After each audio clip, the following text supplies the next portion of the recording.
আমাদের বসটি যাদের ইতিমধ্যে 35 ক্রস করেছে তাদের জন্য ক্ষতি পুষিয়ে দেওয়ার জন্য অস্থায়ীভাবে 40-এ আমরা পদযাত্রা করেছিলাম ঢাকা বিশ্ববিদ্যালয়ের রাজ্য ভাস্কর্য থেকে। সেখান থেকে আপনারা প্রতিমন্ত্রী মহোদয় আমাদের সাথে গত সপ্তাহ মিটিং করেছেন। মিটিংয়ে স্পষ্ট করে বলেছেন জনাব সালাউদ্দিন আহমেদ দেশের বাইরে আছেন, দেশের বাইরে থাকার কারণে মন্ত্রী পরিষদ মিটিংটি গত সপ্তাহ করতে পারে নাই। তিনি বলেছেন সালাউদ্দিন সাহেব দেশে আসলে মির্জা ফখরুল ইসলাম আলমগীর স্যার পাশাপাশি অন্যান্য মন্ত্রীদের নিয়ে তিনি এই সপ্তাহ মিটিং করে আমাদের একটা সিদ্ধান্ত জানাবেন এবং সিদ্ধান্তটি মাননীয় প্রধানমন্ত্রীর কাছে তিনি হস্তান্তর করবেন। এমনটি আমাদের গত সপ্তাহে আমরা যে আন্দোলন করেছিলাম সেই আন্দোলনকারী প্রতিনিধি টিমের সাথে তিনি এমনটি আমাদেরকে জানিয়েছেন। এটা এই সরকার আসার সাথে সাথে আমরা শিক্ষা যেহেতু এই আন্দোলনটা দীর্ঘদিনের এবং সরকার অবগত, সেক্ষেত্রে আমরা সরকার গঠনের সাথে সাথে আমাদের দাবির বিষয়টি নিয়ে সরকারের কাছে আমরা স্মারকলিপি দেই এবং বিস্তারিত তথ্যপত্র দেই এবং বর্তমান সরকারের যে মন্ত্রী মহোদয় বা বিভিন্ন দপ্তরে যে লোকজন ছিল যারা বিভিন্ন সময় এই দাবির বিষয়ে আমাদের সহমত পোষণ করেছেন সেই তথ্যপত্র এবং বর্তমান সরকারের যে 31 দফার 23তম দফা ছিল সেই ইশতেহারে সেটাও আমরা স্পষ্ট করে উল্লেখ করে স্মারকলিপি দিই। এমন অবস্থায় আমরা একাধিকবার মাননীয় প্রতিমন্ত্রী মহোদয় তার বাসায় এবং জনবসতি মন্ত্রণালয়ে মিটিং করেছি। তিনি আমাদের এই দাবির প্রেক্ষিতে তিনি জনবসতি মন্ত্রণালয়ের বিধি শাখা থেকে একটা খসড়া রেডি করে আমাদেরকে কয়েক দফা ফাইলটি দেখাইছেন। কিন্তু আমাদের কাছে মনে হয়েছিল এই গত সপ্তাহের আগের সপ্তাহ যখন আমরা প্রতিমন্ত্রী মহোদয়ের সাথে সাক্ষাৎ করি তিনি আমাদের দাবির বিষয়টিকে একটু কালক্ষেপণ করছেন বলে আমাদের মনে হয়েছিল।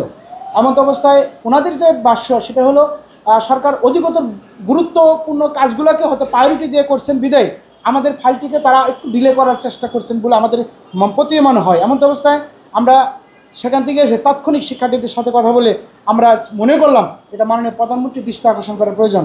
এমন অবস্থায় আমরা গত 5 জুলাই চাকরিতে প্রবেশের বয়সীমা আন্তর্জাতিক মানদণ্ড অনুযায়ী সর্বনিম্ন স্থায়ীভাবে 35 এবং অস্থায়ীভাবে বিশেষ করে যারা করোনাকালীন এবং রাজনৈতিক অস্থিরতা নানা কারণে এবং আমরা যারা আন্দোলনরত শিক্ষার্থী রয়েছি আমাদের বসটি যাদের ইতিমধ্যে 35 ক্রস করেছে তাদের জন্য ক্ষতি পুষিয়ে দেওয়ার জন্য অস্থায়ীভাবে 40-এ আমরা পদযাত্রা করেছিলাম ঢাকা বিশ্ববিদ্যালয়ের রাজ্য ভাস্কর্য থেকে। সেখান থেকে আপনারা জানেন যে আমাদের একটা প্রতিনিধি টিমের সাথে গত সপ্তাহে রবিবারে মাননীয় প্রতিমন্ত্রী মহোদয়ের সাথে আমরা মিটিং করে তিনি তাৎক্ষণিক তিনি একটা মিটিং ডাকেন আমাদের দাবির বিষয়টি জনবসতি মন্ত্রণালয়ে বিধি শাখা থেকে যিনি দায়িত্বরত ছিলেন কারণ উনি হলো অতিরিক্ত সচিব মোস্তফা জামান স্যার। তো মিটিং করে আমাদেরকে সেই বিষয়টি অবহিত করেন। এমন অবস্থায় আপনারা জানেন এই দাবির বিষয়টি নিয়ে আমরা PM দপ্তরে যে একান্ত সচিব রাজা ফরিদি স্যার ওনার সাথে আমরা মোবাইলে 3 মিনিট কথা বলি এবং আমাদের দাবির বিষয়টি এবং আন্দোলনের বিষয়টি অবহিত করি। তিনি তাৎক্ষণিক আমাদেরকে প্রতিক্রিয়া জানান যে বিষয়টি তিনি প্রতিমন্ত্রী মহোদয়কে অবহিত করবেন এবং তার সাথে যে কথা হয়েছে বিষয়টি এই প্রতিমন্ত্রী মহোদয়কে আমাদের অবহিত করতে বলেন। আমরা তাৎক্ষণিক এই বিষয়টি প্রতিমন্ত্রী মহোদয়কে অবহিত করি। তিনি বলেছেন যে মন্ত্রী পরিষদের সালাউদ্দিন আহমেদ সাহেব তিনি দেশের বাইরে আছেন, আসলে আগামী সপ্তাহে ইনশাআল্লাহ তোমাদের বিষয়টি নিয়ে তোমাদের আমরা একটা সিদ্ধান্ত জানাবো এবং যে সিদ্ধান্ত নেবে এটা আমরাও প্রধানমন্ত্রীকে আমরা এই সিদ্ধান্তগুলো জানাবো। এটা হলো অফিসিয়াল প্রসিডিউরের ভিতর দিয়ে যাচ্ছে। তো আমরা আজকে যে আলটিমেটামটা দিলাম এই সরকারও কিছু সময় আমাদেরকে কথা দিয়ে অনেক সময় কথা রাখেনি।